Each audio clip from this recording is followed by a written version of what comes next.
My name is Michael Becker, co-founder and executive vice president of business development for iLoop Mobile. iLoop Mobile is a software provider. We provide a software as a service. What that means is it's essentially an internet-based application that marketers, brands, enterprises, and agencies can log into and self-administer and manage their mobile initiatives.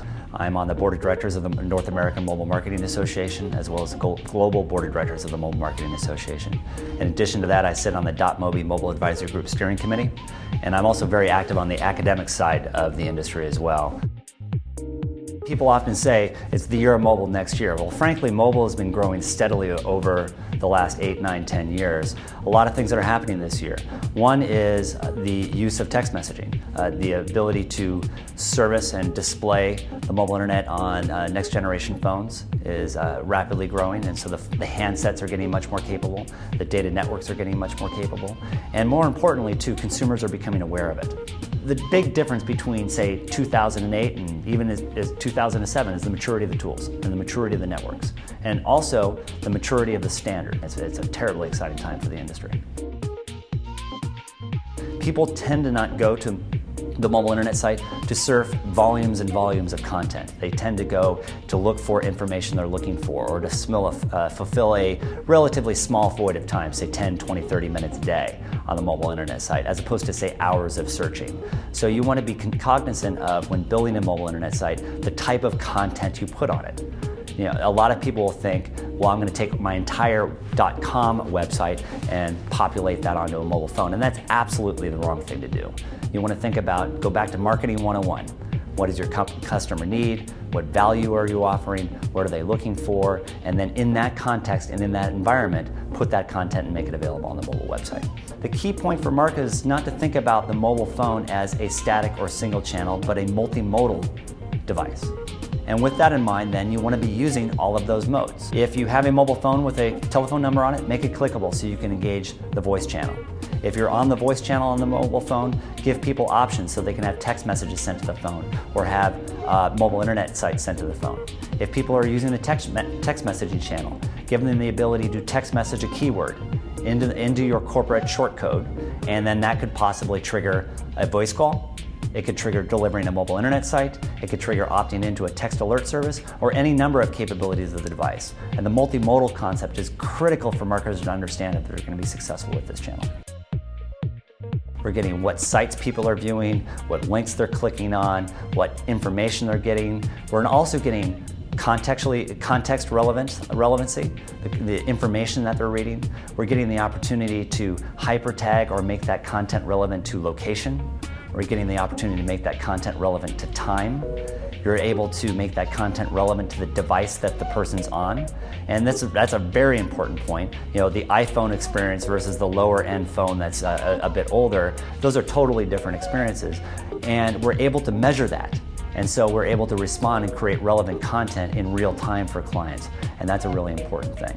Some of the other data that people are looking for when they're comparing to the internet, however, is click-through experience to action. And some of those capabilities are not there yet, but they're coming rapidly. First and foremost, we're going to see a number of marketers recognizing that mobile is not just a standalone channel, but it's a capability that needs to be interjected into the broader marketing strategy. So mobile is an element of my marketing strategy, and I see marketers understanding that much, much more.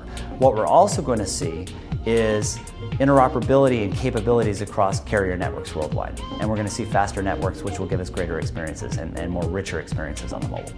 We're also going to see richer handsets and more capable handsets coming out over the next 18, 12, 24, 36 months. What you're also going to see as well is consumer adoption and awareness of the capabilities of the handset. Just because a handset is in the consumer's hands doesn't mean they know how to use that functionality or are ready to use that functionality. So we're going to see consumers experimenting more and more with new features and functions as they become aware of it, specifically as they see their friends using it. Now, when it comes to the naming convention of .mobi, the wonderful thing about .mobi, and as it's propagated more and more into the market, it's not just a top-level domain like .com or .org. The point of it is also to let consumers be aware of the fact that this site is capable of being rendered properly on the mobile phone. And it will be properly served up, it will look good, and it will have good functionality on the phone. So in that regard, the .mobi naming convention is critically important. Just because the technology is there doesn't mean all of the other pieces are. For a mass market solution to be capable of being used from a marketing perspective, say a fast moving consumer goods company wants to put a mobile component on a box in a supermarket. There are a lot of elements that marketers should consider about and which channel that they're going to use before they do that. They'll want to consider, is the capability interoperable across all the carrier networks? They'll want to consider the location or the geography of their campaign. Is this going to be a regional campaign? Is this going to be a national campaign? Is this going to be an international or global campaign? It has very significant impacts as to which channel you use for your program. You'll want to think about device adoption. What devices have been shipped into the market and how many consumers have that particular device in the market.